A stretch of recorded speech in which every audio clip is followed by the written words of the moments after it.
Docilar. Segunda parte. Examinai, pois, severamente os costumes familiares. Duas pessoas querem se unir em matrimônio. Querem constituir um lar próprio a fim de juntas caminharem através da existência terrena. E para essa finalidade estabelecem o noivado. O noivado é, portanto, o primeiro passo para o matrimônio. Ele representa o mútuo compromisso de união para que, baseado naquele compromisso, possa iniciar-se o sério preparo do lar. Um noivado nada mais é do que a base terrena para a formação de um novo lar e o início para a aquisição de tudo aquilo que é necessário para isso terrenamente. Aí, porém, logo começam novamente falsos hábitos. Na realidade, esse noivado se refere, pois, exclusivamente àquelas duas pessoas que, conjuntamente, querem constituir um lar. Que as famílias ou os pais compartilhem na aquisição de tudo aquilo que é necessário terrenamente para isso é uma coisa totalmente à parte, que deveria permanecer puramente externa a fim de estar certo. Podem presentear, se quiserem, ou podem auxiliar de alguma forma. Isso tudo permanece coisa externa e não liga, não forma nenhum fio de destino. Mas o noivado devia ser também, incondicionalmente, o último, o mais extremo limite de toda e qualquer ligação familiar. Assim como um fruto maduro cai da árvore, se a árvore e o fruto querem cumprir a finalidade da existência, sem se prejudicar mutuamente, assim um ser humano, depois do seu amadurecimento, tem de se separar da família, dos pais, pois também estes têm, como ele mesmo, ainda incumbências próprias. As famílias, porém, consideram isso de modo diferente, até mesmo o último momento, que é quando duas pessoas se encontram e se comprometem. Muito frequentemente se arrogam aí direitos aparentes, que nem sequer possuem. Tão só pela força de Deus lhes é dado cada filho, que aliás desejaram, pois do contrário não poderiam tê-lo recebido. É somente realização de um desejo que se manifesta pela união íntima de duas pessoas. Não têm direito algum ao filho, o qual lhes é apenas emprestado. Nunca, porém, lhes pertence. Também lhes é tirado, sem que possam retê-lo ou sem que sejam antes consultados a esse respeito. Daí vem, pois, bem nitidamente, que não lhes são outorgados direitos sobre isso pela luz, a origem de toda a vida. Que até a época da maturidade também assumam obrigações é completamente natural e uma compensação pela realização de seu desejo, pois não teriam recebido filho algum se não tivessem provocado a oportunidade para isso, o que equivale a um pedido nas leis primordiais desta criação. E em troca dessas obrigações, eles têm como compensação alegria, se cumprirem direito esses deveres. Depois da época da maturidade, porém, tem de deixar cada pessoa seguir os próprios caminhos, os quais não são os seus. Nos noivados e matrimônios, as duas pessoas, de qualquer forma, separam-se das famílias, a fim de elas mesmas se unirem em um lar próprio. Ao invés disso, porém, ambas as famílias julgam que, através desse noivado e matrimônio, também foram ligadas conjuntamente, como se fizessem parte, apesar de que, observado de modo bem objetivo, esse nem é o caso, e já a ideia causa estranheza. Um noivado de duas pessoas não traz para uma família, ampliando o seu círculo, uma filha e à outra um filho.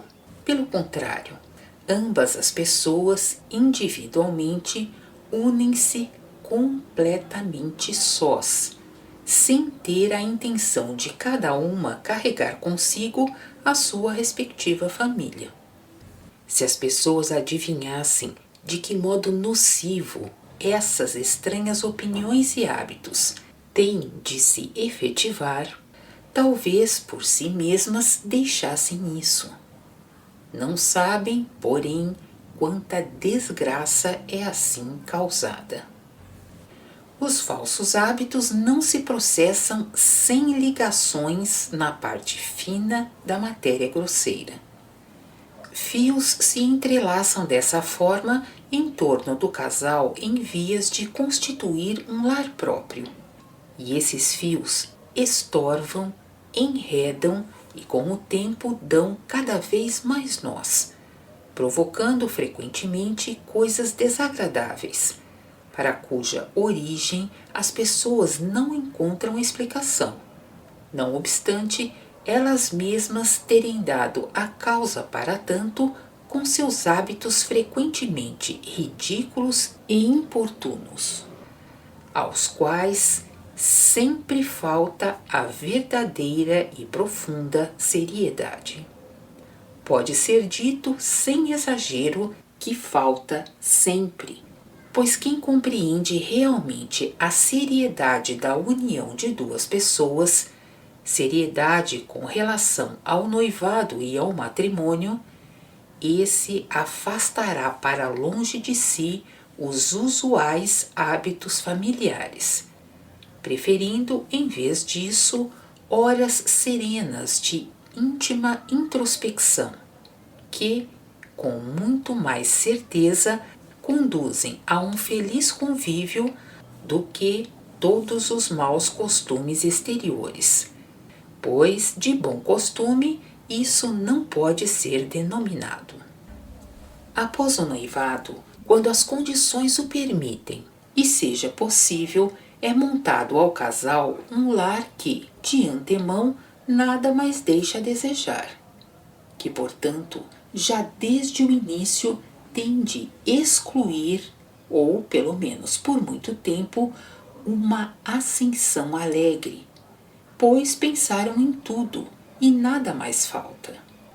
Fica assim tirada do casal qualquer possibilidade de participar na decoração do seu lar com dedicação e afinco, mediante a aquisição própria, de se alegrar com o fato de que juntos se esforçam como uma das metas terrenas para um lento aperfeiçoamento do próprio lar, a fim de então, com orgulho e amor, dar valor a cada uma das peças individuais adquiridas, nas quais se ligam recordações de tantas palavras carinhosas, de tantos esforços e lutas que, com alegria, venceram corajosamente ombro a ombro, e também de tanta felicidade cheia de paz. De antemão já se tira a alegria de tantos, e só se tem em vista tornar tudo tão cômodo quanto possível. As duas pessoas, porém, permanecerão nesse lar sempre estranhas, enquanto não tenham aí objetos que elas próprias puderam adquirir. Não preciso falar sobre isso muito mais, pois vós próprios, com o tempo, reconhecereis o errado, e, antes de tudo, também o nocivo nisso, tanto espiritual como terrenamente, quer queirais, quer não, pois também nisso, finalmente, tudo tem de se tornar novo e certo, assim como está suficientemente claro nas leis de Deus. Dai às pessoas e aos jovens casais a possibilidade de um progresso ascensional próprio. Unicamente isso lhes causará alegria duradoura, visto lhes aumentar o autorrespeito e também a autoconfiança, despertando com isso o sentimento intuitivo de autorresponsabilidade. E assim agis certo.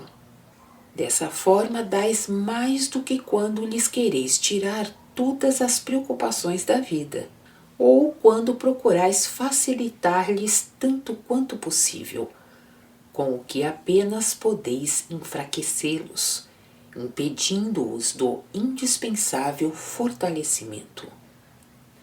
Com isso vos tornais inimigos deles, não, porém, os verdadeiros amigos que quereis ser. Com demasiados favores e facilidades, roubais deles mais do que hoje, com as minhas palavras, talvez possais supor. Muitas criaturas humanas serão dolorosamente atingidas por isso. Porém, arranco-as desse modo da vala comum, à medida que as liberto do falso e nocivo conceito de família, paralisador do espírito, que, por intermédio de suposições totalmente erradas, pouco a pouco se formou. Também nisso, finalmente, tudo tem de se tornar novo, pois focos de perturbações de tais espécies serão impossíveis nesta criação após a purificação.